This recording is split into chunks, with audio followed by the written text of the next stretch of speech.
going to quickly share my screen so that you can see my presentation. And let me just get that. There we go. Can you see everything? Perfect. And I want you to just take a moment just to listen to this clip. And I want you to see what you can hear.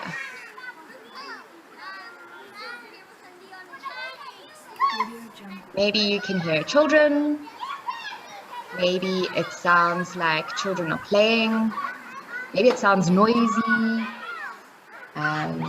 Maybe it reminds you of joy and happiness. Okay. And maybe you're going to hear some laughing. So I want to say that when I hear this sound, what I hear is children learning.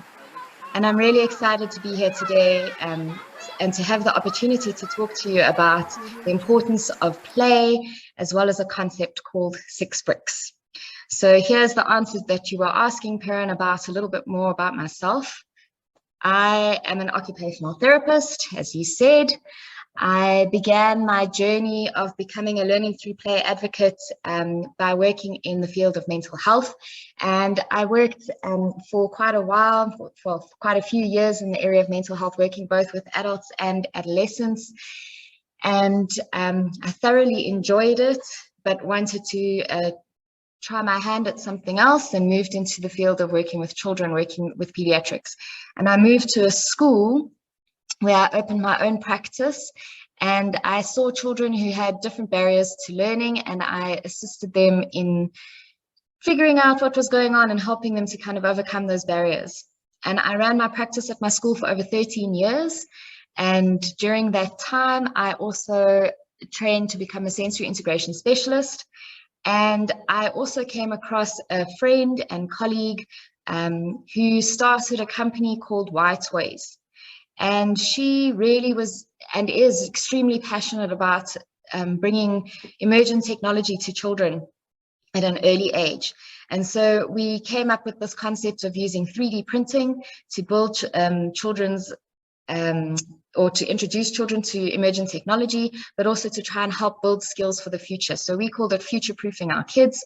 And I started helping her to develop content for the platform that she uses. And lo and behold, we ended up doing a lot of stuff around the tools that children need to play, and that's toys. And so we looked at toys, and specifically the right kinds of toys to build certain skills. And so these all brought me to this idea of becoming a learning through play advocate.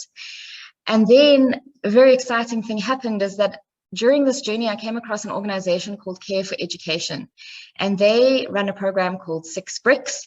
And I'd come across it as part of my pediatric, looking for things to do in my practice and how I can bring more skills to the therapy that I was doing. And I came across 6 Bricks, and I was completely blown away and very excited by what they were doing. And I was very fortunate at the beginning of 2019 to be asked to join their organization. And it's been an incredible year so far, and I'm looking forward to the year ahead with that. But I want to say that the biggest influence for me in terms of becoming a learning through play advocate is this little guy, my 9-year-old.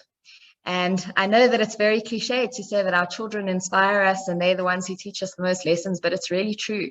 I have a very feisty, competent go-getter of a little 9-year-old, and he's definitely not an in-the-box thinker or definitely not an in-the-box personality type child. And the biggest journey for me with him has been figuring out what kind of school is going to work for him and what kind of education do I want him to have. And so he's really had a huge influence on my ideas of learning and my ideas of what school should be. So I'm here today to talk to you about 6 Bricks, and just quickly a little bit about Care for Education. They are a non-profit organization based here in Johannesburg, and our founder, Brent Hutchison, he came up with the concept of 6 Bricks. And this was in an attempt to change how education is kind of approached in this country because there was a problem that he saw and that he really wanted to address. Care for Education is fortunate to be funded by the LEGO Foundation. LEGO Foundation is part of the LEGO Group, and they are a non-profit organization that fund many different projects, and we are fortunate to be one of those projects. But we're also very fortunate in that we align very strongly with their philosophies as well, in terms of what is learning through play, the importance of play, and changing the idea of what play is and what its importance is. So we're very well aligned together with the LEGO Foundation. So by now you must be saying, so what is the 6 bricks thing? Okay, so 6 bricks is exactly that. It is a set of 6 bricks, and if you have a look there, it is actually the Duplo bricks, so the bigger bricks, not the tiny little bricks. And they are set colors. We have primary colors, secondary colors, and differentiated colors. You can see they're dark and light blue. And we obviously our target audience when we started this project was early childhood development and foundation phase. But you're going to see when I speak a little bit later that it's gone far beyond just that age group. So it is a set of 6 bricks, 6 Duplo bricks. And the aim of the 6 bricks was for us to meet this need in our education system in South Africa. We focused particularly on early childhood development, and the activities were designed to help support learning in large classrooms with under-resourced environments and overworked teachers, because that's a big problem that we have here in South Africa. The activities were also designed to help build skills that are lacking in our education system as a result of this large numbers and resources and teachers. And so the other things that we tried to look at was we wanted activities that would allow children to be able to make mistakes, to try again, to learn from them. So we wanted activities that provided iterations. We wanted activities that encouraged children to not just work in the concrete and think about the concrete, but to build skills from the concrete to the abstract, and to then take that to out-of-the-box thinking and innovative thinking, all the while learning how to problem solve and think creatively. So 6 bricks is a set of manipulatives that can be held in the hand. They can be built, destroyed, rebuilt, reimagined, and recreated. They're easy to use as quick activities, but they can also be used as longer activities. They can be scaled up and down to meet the needs of each individual child. And the simplicity of the activities and their multiple applications, not just in education, but beyond, has caused 6 bricks to become a sensation all over the world. The activities engage skills like problem solving, creative thinking, collaboration, self-control and inhibitory control, working memory, cognitive flexibility, and many, many other skills.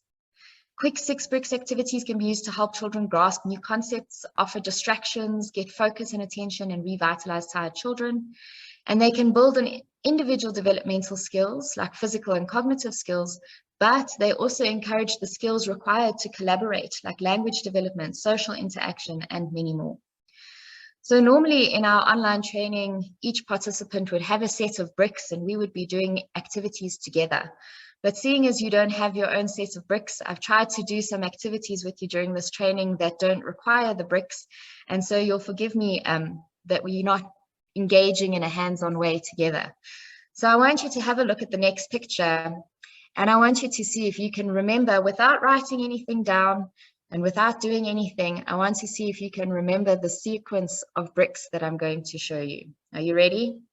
Here it comes. Okay, so just have a look at the stack. Don't write anything down, no cheating.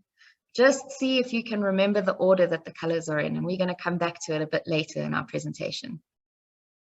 Okay, that was enough time. So Care for Education was looking for these solutions for an education system that is very much stuck in the past. And 6 bricks came about as a solution that can ensure not only quality in education, but also a solution for building skills for innovation and for the future. And it's one of our goals to try and help those in education reimagine learning. And this is why it all came about, because I think some of us will definitely relate to these classrooms from yesteryear. and what they used to look like. We all worked in black and white as well. And so this is what our classrooms used to look like many years ago. The sad reality and the sad truth of it is that actually today, many of our classrooms look exactly the same. And if we just have a little bit of a comparison, we can see there. Our desks are still sitting in rows. We've still got our work right in front of us. Teachers still right in front of the class.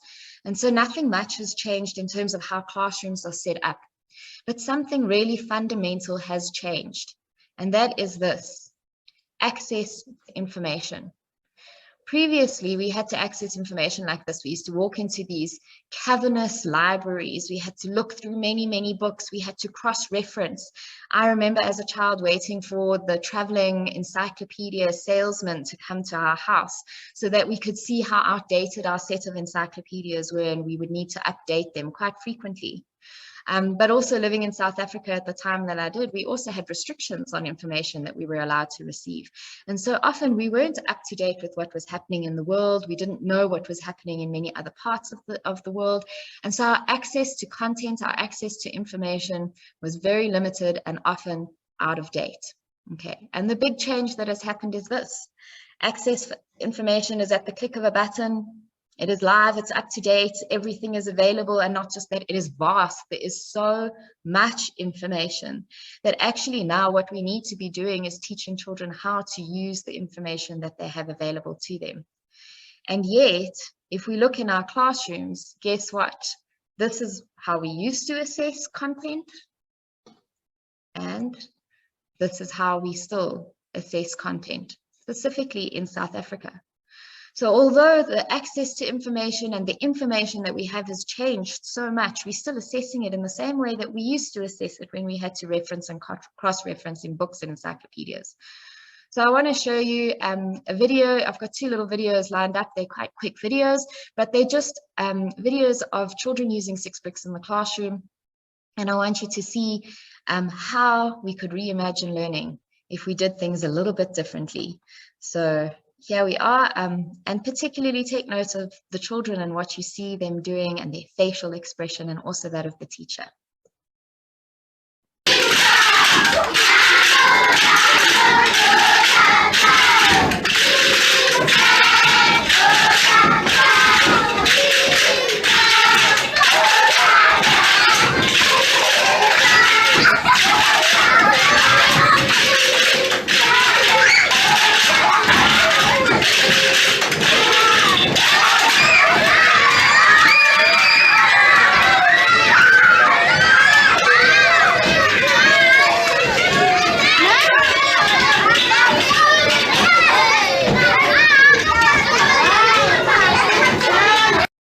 So if we just compare the sound of that teacher in the classroom to the first little sound clip that I played for you of those children playing on the playground, it sounds quite similar, doesn't it? Children playing on the playground and then these children learning in their classroom. Just a beautiful sound. And then the next video is actually a maths activity. You probably won't be able to hear the sound very well, so I do apologize for that, but they are counting backwards. They're singing Alice the Camel and they are counting backwards. So just for you to have a look at that.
Okay, so again, just the ability to play while learning is really incredibly powerful.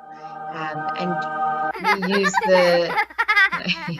we use the manipulatives just to help reinforce concepts and to bring it more, make it more playful, but also you could see with the counting, we've taken one away each time. It makes it so concrete and hands-on, just a beautiful way of learning. So here's another game for you. I want you to have a look at the picture I'm going to show you on the next slide, and I want you to guess what it is. I've built it with my 6 bricks. So I want you to have a look and see, what do you think it could be? Maybe you think it's a dog. Maybe you think it's a dinosaur. Maybe a tank. Oh, a digger, one of those excavation diggers. Maybe it looks like a duck. An alien from outer space coming to take over the world. I mean, there's no right answer. It's whatever you imagine it to be. It's whatever you see it to be. Because the reality is that the skills that we need to do this, to create, to recreate, to imagine and reimagine, and to invent and reinvent in an activity as simple as this can lead you to become a better innovator and inventor. It's really incredible that just 6 bricks can be so powerful. What is 6 bricks? They are activities that are held in the hand. They are concrete activities that lead to abstract thought and abstract ideas and abstract learning. They're activities that encourage learning through multiple senses, which is incredibly important to laying those foundations for learning. And most importantly, they are fun. So the applications of our 6 bricks have become far and wide, and the reach as well. So just to give you an idea, currently in South Africa, our 6 bricks program is being rolled out by the Department of Education in collaboration with UNICEF and the Lego Foundation. We are rolling this out with every single school in the whole of South Africa, and all the activities are aligned with our curriculum, which is the CAPS curriculum.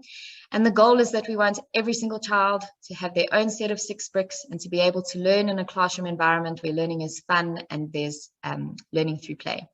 And so we're really pleased to be able to say that this is happening at the moment. At the same time, we're also training many schools for learners with special needs. We find that the activities really lend themselves very well, especially in how we can scale them. So they work very well to help children overcome barriers and to work on things from a concrete nature and build it up, from an easier perspective for them. We're also training many therapists who work both with children and with adults. And these therapists are a variety of different therapists, like myself, occupational therapists, but also speech therapists, play therapists, and many, many others. So in the therapeutic world, they're becoming very popular. And we have a huge international following as well, where the 6 bricks concept is being applied in business, social work, working with the aged, coding and robotics, self-awareness and self-reflection, management, and many, many, many, many other applications. So we really are international, and the applications, while we started off looking at early childhood development and primary school learners, it's really blown up far more than that. So what I want you to do now is we're going to do another activity, and I just want you to grab anything that you have in front of you, any object that you can fit in your hand.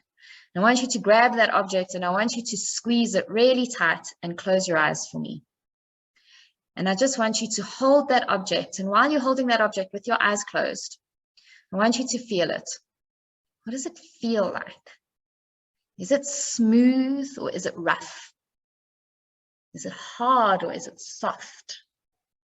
Can you feel where you're squeezing it in your hand? There's a little bit of heat happening. Maybe you're starting to feel a bit uncomfortable if it's something hard and it's digging into you. Maybe those sharp corners are kind of giving you a little bit more sensation in one part of your hand. Okay. I wonder if you can feel any shapes. Can you feel anything round? Anything square? Maybe something triangular? I want to challenge you to see if you can feel any 3D shapes. Maybe a sphere, a cube, a cylinder. Okay. And then I want you to open your eyes and I want you to look at the object. Now, does the look of the object match what it felt like? So if you felt that it was rough, is the color dull or is it shiny, and does it match with feeling smooth? When you look at the color, Is there anything else in the room that you can see that might match the color of the object that you're holding in your hand? Maybe there is, maybe there isn't. Can you think of anything that's the same color in your bedroom? Can you think of anything that's the same color in nature? Or maybe you can think of something that's a similar color that you can eat and that's really delicious. The power of something happening when we learn, you can stop squeezing it, please don't squeeze it anymore, but the power of learning when we learn through touch is so incredibly powerful. Our brains are activated, the neural pathways in our bodies in our brains are activated, and learning becomes incredibly powerful. So if you're asking why we use manipulatives, this experience that you've just gone through now is why we use manipulatives. So we use manipulatives because they are crucial to the development of perceptual motor skills, perceptual being the information we obtain from our environment and motor being that of movement. When we use our brain and our body together, then perceptual motor activities occur and we can accomplish amazing things. Perceptual motor activities build neural pathways that are necessary for the development of numeracy and literacy skills, and they form an incredibly strong base to support academic learning. Why then do we use 6 bricks? Why not 7, 8, 9, 10? Why only 6? Well, this is why. If we lay 4 bricks next to each other like this, they measure 25.5 centimeters.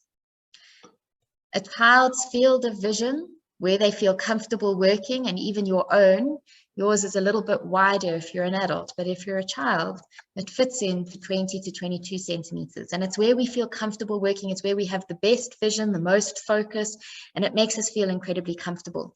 But what research has shown is that we need to get children to work outside of that field of vision. And in order to do that, we need to do it within 5 steps. So the 5th brick was added that made our 5th step, and it took us from inside our field of vision, outside of our field of vision, which is wonderful. It's just outside our field of vision, and it starts getting children to work in their peripheral space. And peripheral work is very important. Not only does it build spatial concepts, spatial awareness, and spatial skills, but it also starts making children understand that there's an abstract. And so it starts building up on those abstract concepts and the idea that abstract exists. And so very, very important to work outside of our field of vision. But we were left with one problem. Another important skill that we need children to develop is working across their midline. But if we have 5 bricks, we don't have a natural midline.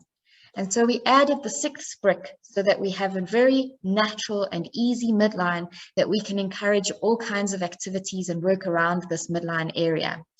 And so now we have our inside field of vision, our outside field of vision, and a point in the midline that we can work across. And this is why 6 bricks, not 7, 8, 4, or 10. So just when we put things together, take them apart, then put them together again in different ways, we're not only creating, but also evaluating, reflecting, and recreating to achieve new possibilities. And this is what I really believe learning through play can do to help innovators and inventors. Just quickly, if you look at that thing that I built you, that object, whether it was dog, dinosaur, whatever it might be, there was a massive process that occurred. Yes, we explored, we transformed, we connected when we were building, using our hands. But there were many skills that had to happen in between that for that whole thing to happen. And they're a cycle that continues to happen over and over again. First, I had to imagine what it could be. But after I'd done that, look at all the things that happened just to get to me building that 6-bricked little creature, whatever it might have been. This process that happens every time we do something in a space of creative learning. So the processes that happen when we have something in our hands, when we build something, when we play with an object or with a manipulative are incredible versus us working on a piece of paper. So going back to those pictures that we saw of assessing at desks on a piece of paper. And so just to finish off, if we reimagine learning, we're all talking about 4th industrial revolution, breadth of skills, 21st century skills, and the skills that employers want most in the future. Working in teams, collaborating, decisions, problem solving, all those things that we want. Well, how do we get those? Critical thinking and learning skills come not from what we are learning, but they're a consequence of how we learn. So can you remember the 3 bricks I showed you in the beginning and the sequence? I wonder if you can. There they are for you to check. The way that I remembered them was that it was the sun setting over the beautiful African skyline while I was sitting on the green grass next to my cool blue pool. And it was how I remembered it, not what I was remembering. I just want to show you, to finish off, 2 bricks. How many connections do you think they can make? Well, they can make 24 different connections, just 2 bricks. How many connections do you think 6 bricks can make?